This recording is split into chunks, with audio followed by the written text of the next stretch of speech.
John Brennan isn't a criminal. He's a teacher, a father, a husband.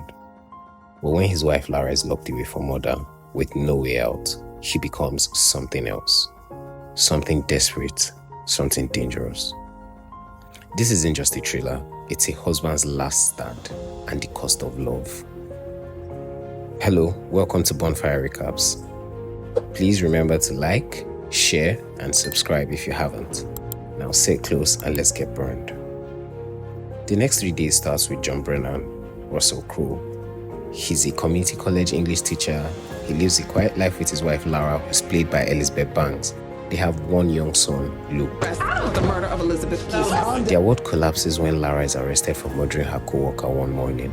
The inside is overwhelming. Her fingerprints on the bloody fire extinguisher, a motive from a public argument earlier in the day at work, and her coat stained with the victim's blood.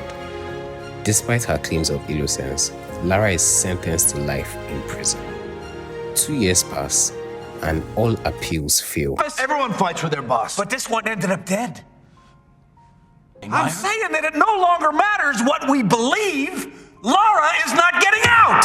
Lara's despair begins to deepen as she attempts to unalive herself. With all her legal options exhausted, John devises a reckless but thoughtful plan to break her out of prison. Boston, Minneapolis, 15 minutes. They can do DC in under 10. He has just 3 days before she's transferred to a maximum security facility where she'll be forever out of reach. Desperation fuels him.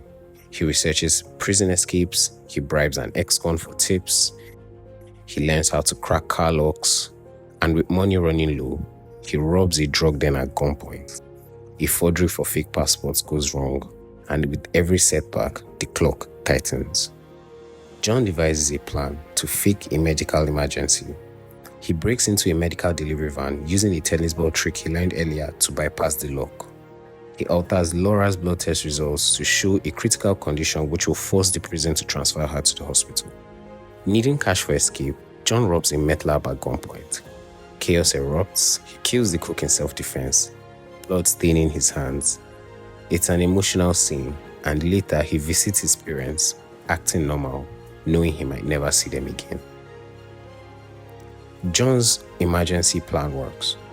Lara is rushed to the hospital, and John disguises himself as a doctor to sneak into her room. He knocks out one of the guards, holds the other at gunpoint, breaks Lara out. But the detectives piece it together in time. They dispatch cops to the hospital and they almost catch John and Lara making their way out. John and Lara have to flee to retrieve their son, but their pickup spirals out of control. The party where their son is supposed to be isn't holding at the parents' house where John dropped them off, but rather it's at the zoo. Racing against time to pick up their son, John nearly abandons their child, but Lara threatens to jump out of the car before they stop, make a U-turn, and go to grab their son last minute. With the cops closing in on John, they go through his trash, which reveals a plan to escape to Haiti from an airport. The cops rush to the airport to stop them, while the family boards a flight to Venezuela as the police swarm the terminal. They board their flight seconds before their faces hit the no-fly list, and it's eventually revealed that their destination was Venezuela all along. You ever ask yourself why we found this bag and not the others? In flashbacks, we see that ultimately Lara is innocent, a victim of being in the wrong place at the wrong time. But even uncertain, John sacrificed hands in the air. Does he know if she was innocent? Does it matter now? Against all odds, he put his family together. Thank you for watching.